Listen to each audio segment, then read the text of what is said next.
Assalamualaikum warahmatullahi wabarakatuh. Sebelum perkenalkan, nama saya Abel Mehola Sirnamal. Di sini saya ingin menjelaskan tentang tugas besar pendalam praktikum pemrograman komputer tahun akademik 2025-2026. Bab 1 Microsoft Excel. Di sini saya membuat definisi Microsoft Excel, yaitu suatu program aplikasi lembar kerja elektronik yang canggih dan juga dapat mudah dioperasikan. Itu juga sangat populer digunakan oleh masyarakat saat ini. Juga sangat membantu dalam hal menghitung, memproyeksikan, menganalisa, dan juga dapat membantu mempresentasikan data dalam bentuk chart maupun berbagai macam tabel.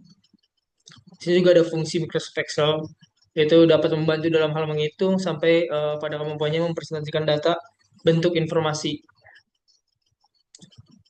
Itu juga Microsoft Excel-nya juga bisa disebut sebagai spreadsheet canggih yang populer dan banyak digunakan untuk membantu menghitung, memproyeksikan, menganalisa, dan mempresentasikan data. Spreadsheet adalah aplikasi yang ditampilkan pada layar monitor yang digunakan untuk mengelola lembar kerja atau worksheet yang merupakan kumpulan dari sel terdiri atas baris dan kolom tempat untuk memasukkan angka pada Microsoft Excel. Lalu lanjut ke kegunaan Microsoft Excel. Kegunaannya itu bisa sendiri ada mengolah data, melakukan perhitungan, analisis data, visualisasi data, pembuatan laporan, dan juga manajemen keuangan dan bisnis.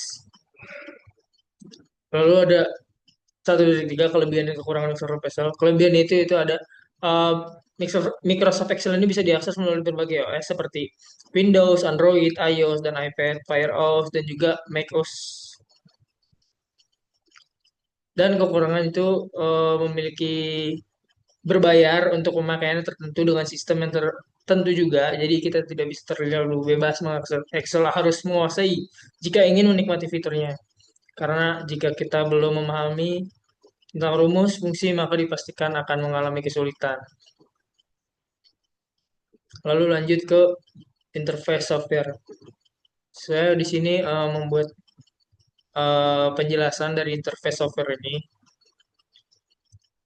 Pertama itu ada ribbon, yaitu pita yang berisi tab, beranda, sisipkan tata letak, dan lain-lain. Lalu ada baris judul, menampilkan nama file, buku kerja atau workbook, dan nama aplikasi Excel.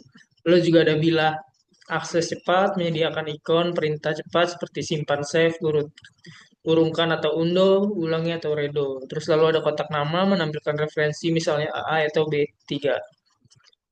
Lalu ada baris rumus, tempat nulis atau mengedit isi rumus. Lalu ada menu file, bagian untuk membuka, menyimpan, mencetak, dan lain-lain. Lanjut ke bab 2 yaitu bahasa pemrograman Pascal.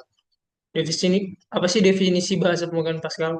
Yang saya cari dan saya teliti, program komputer adalah perangkat lunak atau software berupa serangkaian instruksi yang ditulis dalam bahasa pemrograman tertentu seperti Pascal yang dijalankan satu proses kompilasi, termasuk juga bahasa pemrograman tingkat tinggi yang tersusun mudah dipahami karena mirip dengan bahasa manusia. Dan ini juga saya mencarinya dari referensi modul panduan praktikum pemrograman komputer. Lalu ada kelebihan dan kekurangan Pascal. Kelebihan bahasa pemrograman Pascal tipe data standar, tipe-tipe data standar yang tersedia pada bahasa pemrograman. Pascal juga memiliki tipe data standar, Boolean, integer, rel, chart, string, sederhana, dan ekspresif. Juga memiliki struktur yang sederhana dan sangat mendekati bahasa manusia atau bahasa Inggris sehingga dapat dipahami dengan mudah. Lalu kekurangan bahasa pemrograman Pascal itu versi awal Pascal kurang cocok untuk aplikasi bisnis, tidak mendukung pemrograman berorientasi objek, tidak fleksibel, dan banyak kekurangan yang dibutuhkan untuk membuat aplikasi yang besar. Lalu lanjut, ada interface software Windows Free Pascal. Di sini saya membuat bagian yang terlihat di antarmuka Lazarus, yaitu IDE Free Pascal. Ini ada menu bar, yaitu bar menu di atas, file, edit, view, project, run, help, dan lain-lain. Lalu ada toolbar, ada yaitu icon, cepat fungsi, save, compile, run, and debug. Terus ada project tree, menampilkan struktur file, unit, foto dalam proyek. Terus ada desain form, area visual untuk merancang tampilan GUI, aplikasi drag dan drop. Lalu ada editor kode, tempat menulis kode Pascal, syntax, highlight, baris nomor. Lalu output juga menampilkan hasil kompilasi error, log, dan lain-lain. Terus juga terakhir itu ada status bar menampilkan informasi status posisi kursor dan lain-lain.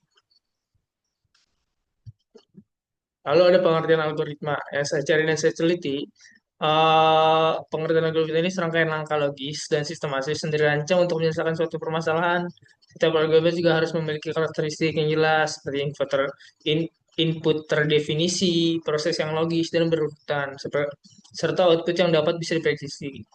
Dalam kehidupan sehari-hari juga secara tidak sadar menggunakan algoritma seperti waktu memasak berdasarkan resep atau mengikuti petunjuk arah menuju tempat yang kita tuju. Terus ada algoritma. Ini apa yang saya cari? Ini tuh functional linear research. Penjelasan itu A itu adalah array dari elemen-elemen yang dicari, terus target adalah nilai yang dicari, ini targetnya sepertinya fungsi mengembalikan indeks satu jika AI sama dengan target. Terus kalau tidak menemukan setelah terus semua elemen, fungsi dikembalikan negatif satu. Itu yang saya pahami. Lalu lanjut ke bab 3, bahasa pemrograman R dan R Studio. Definisi bahasa pemrograman R yang saya teliti dan saya cari, R bukan hanya bahasa, tapi juga lingkungan, environment untuk komputasi, statis, dan grafik. R merupakan proyek GNU yang telah dikembangkan oleh Bell Laboratories, oleh John Chambers dan teman-temannya. R juga menyediakan berbagai macam tool statis dan linear, dan menelan non-linear, uji statis, klasik, analisis time series, klasifikasi, clustering, dan lain-lain. R juga menyediakan tool teknik grafis yang bertujuan untuk menampilkan data yang telah diolah secara visual dalam bentuk grafik. Kelebihan dan kekurangan R ini itu yang pertama adalah kelebihannya. Para ahli dapat mengembangkan metode dengan membuat package. Terus juga yang kedua, pengguna software dapat digunakan kapanpun tanpa lisensi. Unggul di simulasi dan analisis yang membutuhkan perkembangan secara intensif, lalu ada mendorong untuk berpikir tentang analisis data. Dan kekurangan R sendiri itu ada interaksi utama dengan R bersifat CLI, Command Line Interface. Walaupun saat ini dikembangkan paket yang memungkinkan kita berinteraksi dengan R menggunakan GUI, yaitu Graphic User Interface. Sederhana menggunakan paket R, kemudian memiliki fungsi terbatas. Lalu meskipun analisis statistik dalam R sudah cukup lengkap, namun tidak semua metode statistika telah diempel ke dalam R. Namun karena R merupakan language untuk keperluan komputasi statistik saat ini. Lalu ada interface software R Studio. Ini yang saya bikin. Contoh gambarnya. Ini penjelasannya.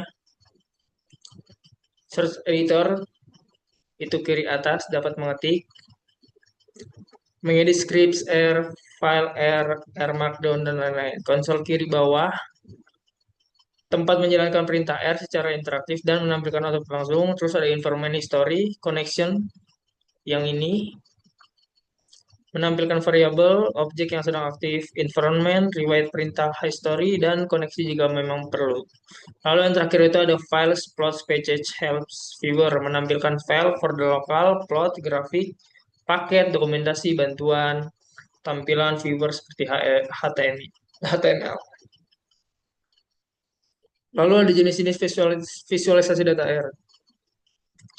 Ini yang saya cari, ini penjelasannya, bar plot ini membandingkan nilai antar kategori, sedangkan histogram melihat distribusi data, lalu box plot ini menampilkan median, quartile, dan outlier, scatter plot hubungan antar dua variabel numerik, line plot menampilkan tren data, height map menunjukkan variasi nilai dalam bentuk warna, area cat variasi nilai dengan area diisi warna, lalu bubble chart scatter plot dengan ukuran lingkaran sebagai variabel tambahan, lalu ada trend map simulasi sederhana proporsi antar bagian dalam satu variabel.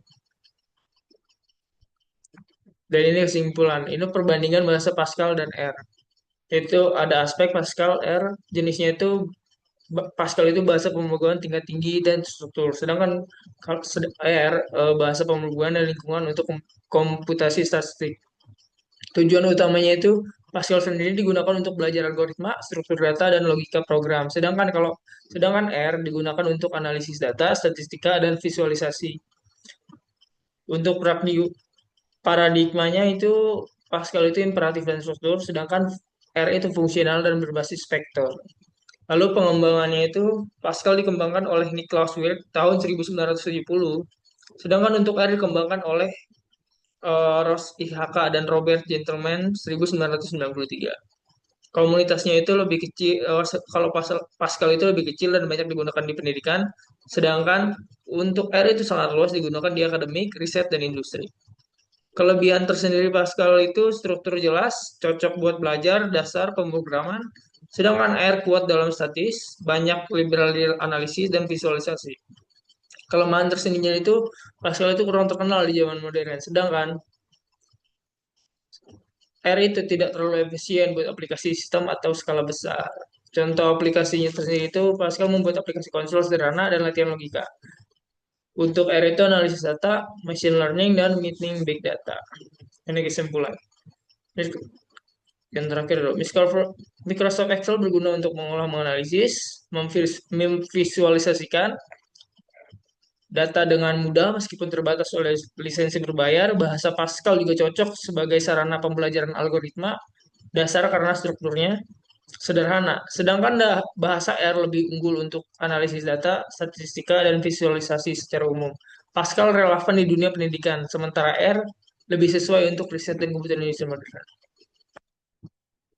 Dan ini daftar pustaka yang saya mungkin sekian video dari saya. Kurang lebihnya mohon maaf. Wassalamualaikum warahmatullahi wabarakatuh.